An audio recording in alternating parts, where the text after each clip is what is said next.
हुआ द युद्ध। योग वास्तव में जीवन दर्शन है। यह एक संपूर्ण चिकित्सा विज्ञान है। योग भारत के ऋषियों का करोड़ों वर्षों पुराना चिकित्सा विज्ञान है। यह आत्मदर्शन और आत्मानुशासन है, श्रेष्ठ जीवन पद्धति है। रोगों से मुक्त होकर समाधि यानी ईश्वर प्राप्ति तक पहुंचने का सर्वश्रेष्ठ मार्ग है। ईश्वर प्राप्ति को योग की भाषा में आत्म तत्व की प्राप्ति, आत्मावलोकन, आत्मदर्शन या आत्म साक्षात्कार भी कहते हैं। संसार के सभी धर्मों के ग्रंथों में ईश्वर प्राप्ति के उपाय का ही वर्णन है, पर ईश्वर मंदिर, मस्जिद, गिरजाघर या गुरुद्वारे में नहीं, बल्कि शरीर के भीतर ही है, यह योग बताता है। योग हमारी उत्पादकता, सृजनात्मकता और गुणात्मकता को बढ़ाता है। यह सकारात्मक विचारों को उत्पन्न करने वाला सरल माध्यम है। प्रतिदिन नियम के अनुसार योग करने वाले शारीरिक और मानसिक रूप से सबल और स्वस्थ होते हैं। नियमित योग करने से ही श्रेष्ठ जीवन के आनंद का अनुभव लिया जा सकता है। वास्तव में योग को परिभाषित करना अत्यंत कठिन है, पर केवल एक पंक्ति में ही महर्षि पतंजलि ने अपनी पुस्तक योग दर्शन में योग को परिभाषित किया है। उन्होंने कहा है, योगश्च चित्त वृत्ति निरोधः। इस वाक्य में महर्षि पतंजलि ने बताया है कि योग चित्त की वृत्तियों का निरोध करता है, उसे रोकता है। यह मन को वश में करने वाला साधन है। योग से केवल लाभ ही लाभ है। योग से कोई हानि नहीं होती और न ही इसका कोई नकारात्मक प्रभाव शरीर या मन पर पड़ता है। जहां तक योग की परिभाषा की बात है, तो मेरे विचार से शारीरिक और मानसिक परिश्रम से संपादित होने वाला वह प्रक्रम योग कहलाता है, जिससे सकारात्मक ऊर्जा मिलती है, तन मन निरोग रहकर चित्त की चंचलता पर विराम लगता है और आत्मदर्शन का अनमोल उपहार प्राप्त होता है। ग्रंथों में योग के कई प्रकारों के उल्लेख मिलते हैं। इनमें योग के प्रमुख प्रकार हैं हठ योग, जप योग, कर्म योग या क्रिया योग, सांख्य योग, ज्ञान योग, भक्ति योग, राजयोग और स्वर योग। हम यहाँ हठ योग के बारे में ही चर्चा करेंगे। भगवान का नाम या मंत्रों को जपना ही जप योग है। भगवान ने श्रीमद् भगवद गीता में कर्म योग यानी क्रिया योग और सांख्य योग की विशद व्याख्या की है। मैं कौन हूँ और जगत में क्यों आया हूँ, यह जान लेना ही ज्ञान योग है। नियम के अनुसार ईश वंदना करना भक्ति योग है। राजयोग में योग के कई राज उजागर हो जाते हैं। स्वामी विवेकानंद ने राजयोग का वर्णन अपनी पुस्तकों में किया है। स्वर योग का एक सबसे अच्छा उदाहरण भारतीय शास्त्रीय संगीत भी है। सामान्य रूप से समाज में जिसे योग की संज्ञा दे दी गई है, वह केवल योग का एक भाग या कुछ अंश मात्र ही है। प्रायः विभिन्न आसनों या प्राणायामों को ही योग मान लिया गया है।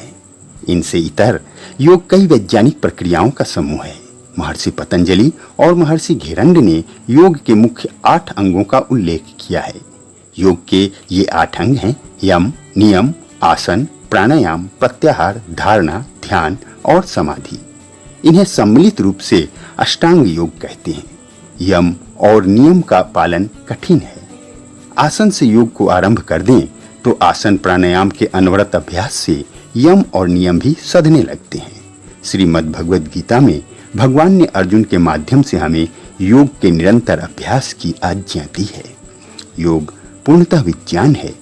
प्राचीन भारतीय संस्कृति में इसका विशद वर्णन है।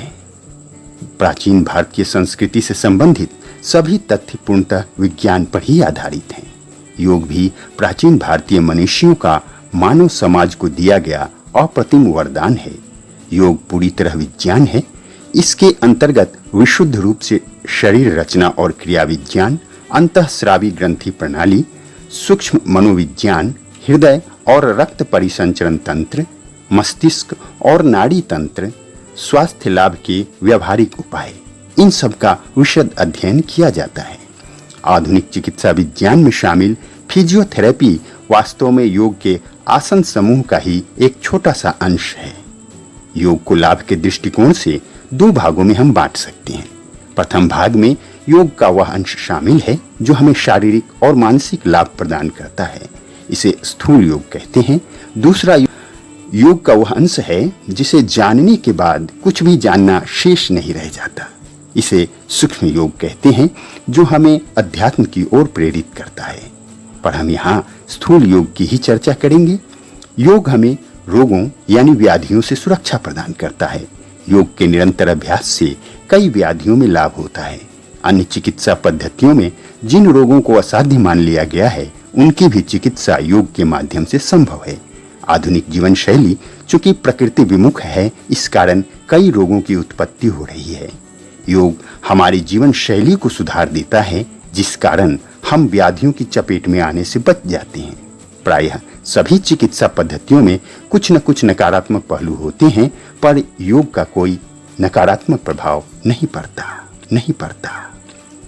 इसलिए संसार ने योग को अपनाया। विश्व समुदाय को भारत की अनेक देनों में योग का भी महत्वपूर्ण स्थान है। औषधि के बिना ही शारीरिक और मानसिक स्वास्थ्य के साथ साथ आध्यात्मिक लाभ भी योग से प्राप्त होता है। बिना नकारात्मक प्रभाव के इसके अनंत लाभों को देखकर ही संयुक्त राष्ट्र संघ ने सर्वसम्मति से 21 जून को विश्व योग दिवस यानी अंतर्राष्ट्रीय योग दिवस मनाने का निर्णय लिया। इस प्रकार सन 2015 ईस्वी से प्रत्येक वर्ष 21 जून को विश्व भर में योग दिवस मनाया जाने लगा।